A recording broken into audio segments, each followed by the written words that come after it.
Good morning, bonjour, and ulakut.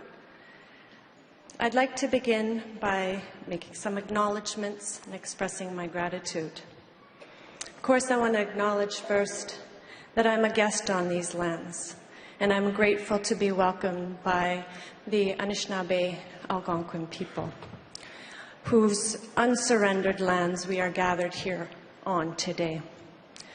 I'd like to acknowledge all the families in the room, families who shared with us, families who chose not to, families who walked with us with the National Family Advisory Circle, those that worked with us through advisory committees, and those that held our feet to the fire and kept us accountable every step of the way. Thank you. Thank you to the elders, the grandmothers, the knowledge keepers who guided our work in every community we were welcomed into, who taught us what we needed to learn inside the hearing rooms, at breakfast tables, over tea, in airports, social media. Really impressed with how many elders are on social media. It's a great place to find elders' guidance. I want to thank all those that provided prayer today and for the light of the Qulla. I spoke of the welcome we received across the country. We received such warm welcomes from communities across the country, Inuit, Métis, First Nations communities. As a non-Indigenous woman, I acknowledge that welcome I received has not often been reciprocated back. I want to thank all the communities for the window you showed us into your rich cultures. This afternoon, or this morning, I'm going to share with you some of our findings and recommendations or calls for justice as they relate to culture and wellness. Throughout our journey, we have heard how the denial of culture and the denial of identity is a root cause of the violence.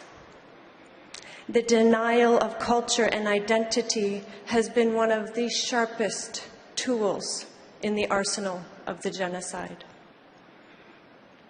We have heard how culture is key to ensuring the dignity, safety, and restoring Indigenous women to their rightful place in their societies and in all of our society. A place of power, of strength, where rights are respected and upheld within a community and by outsiders.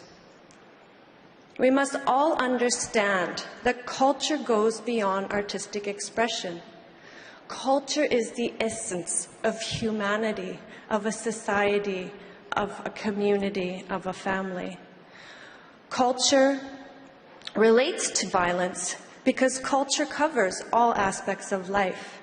Its language, its history, values, belief systems, institutions, laws. It's also fundamental to be passed on generation to generation, and when it's disrupted in one generation, it has devastating impacts and compromises the generations to come. Culture defines relationships and obligations. Relationships and obligations that, like a tapestry, a blanket, create safety, security, and justice for its citizens, its women, its girls, its gender diverse people. Security and justice and safety is denied when cultural rights of Indigenous women and girls and 2S peoples is denied, dismissed, or disrupted. They're interconnected and cannot be separated. Safety, justice requires culture. Other rights, such as the rights to essential services, are also denied and compromised when cultural rights are ignored. When institutions, through racism, dismissal, or through the imposition of foreign systems, disrupt, deny, or attempt to eliminate culture, those services that are provided are not effective. Those spaces become dangerous spaces. Those spaces become where violence is perpetuated.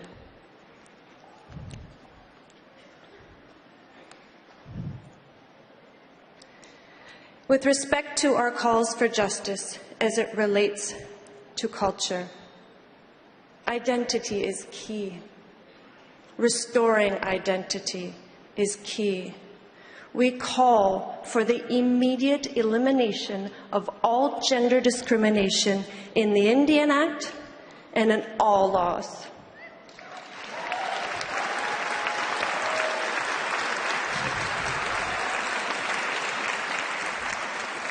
Further, Indigenous people define who they are.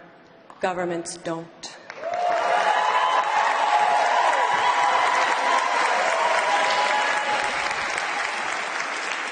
All governments must recognize, respect, and protect the rights of Indigenous peoples to their culture and enshrine that right in the Constitution so it prevails above all other laws.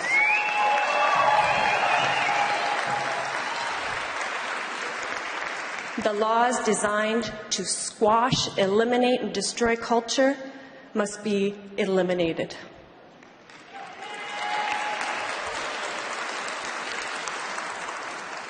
All governments must ensure Indigenous women and girls and 2S LGBTQIA people are provided safe, no barrier, accessible, and permanent access to their culture and language in order to preserve, restore, and reclaim culture and identity.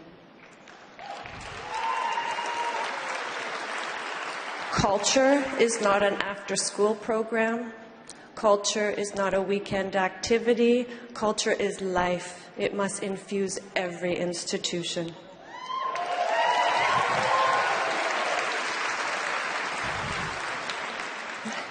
Further, with respect to government services, effective services are those that are Indigenous-led and rooted in Indigenous culture, and those that are culturally safe.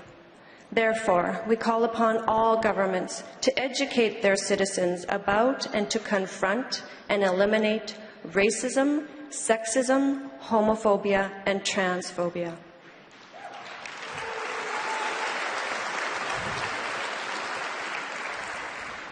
To accomplish this, the federal government, in partnership with Indigenous peoples and provincial and territorial governments, must develop and implement anti-racism, anti-sexism national action plans to end racist, sexualized stereotypes of Indigenous women and girls and LGBTQIA people.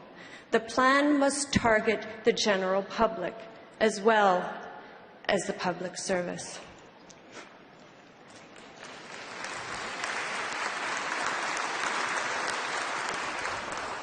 With respect to health and wellness, it is clear that colonial violence has had a devastating impact on the emotional, mental, physical, and spiritual health of Indigenous peoples for many, many generations. Health and wellness is directly connected with positive outcomes, both individually and as a community. And its denial is one of the root causes of the violence and the genocide. Colonial practices, policies, and laws designed to remove children from their parents through the residential school, through the 60s scoop, and the ongoing discrimination and racism within the child welfare system is an example of this. Forced relocations of communities from lands that were their soul, their economy, their everything, to lands where it was destitute. Those have left scars. Those have had devastating impacts on the health and well-being of Indigenous peoples. And they continue to have a devastating impact. Meeting the health and wellness needs is fundamental to disrupting the social, economic, cultural, and political marginalization that is the root cause of the violence, that is one of the most significant tools in the genocide. Therefore, we call on all governments to ensure that all Indigenous communities receive immediate resources, including funding and support for the establishment of sustainable, permanent, no-barrier, preventative, accessible, holistic services, including mobile, trauma, and addictions recovery teams.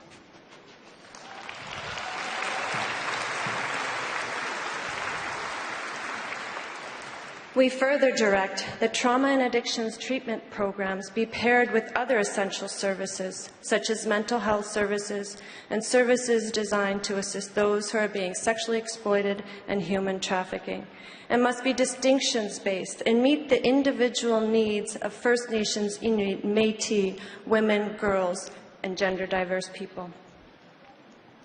We call on all governments to provide continued access to healing programs and support for the children of missing and murdered Indigenous women and girls, as well as gender-diverse people, and to their families. The denial of their family, of their space, of their culture, of trauma care, we heard about from families and children left behind across this country.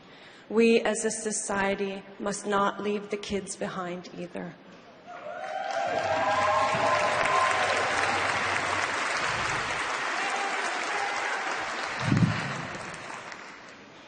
No filter. On a personal note, this has been an incredible journey, the journey of the National Inquiry, and it's hard to believe it's coming to an end. There is so much more work to do, and I look forward to seeing what my part might be in that. This process has tested me to my core. As a non-Indigenous person, I have struggled to come to terms with my role in Canada's genocide. I have sat with feelings that I'm sure many of you non-Indigenous people in the room or watching may be feeling and sitting with right now. Shame, guilt, denial, that urge to say no, no, no, that's not what this is. This is not who I am. I didn't play a part in this. My ancestors didn't play a part in this. We're good people. No. But it's the truth. It's our truth. It's my truth. It's your truth.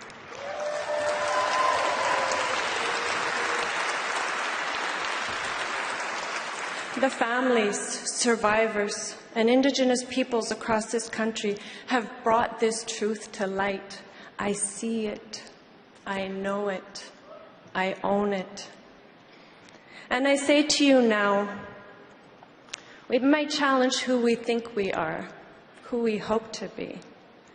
But who we will be and who we are is ultimately defined by how we respond now that we know. Thank you.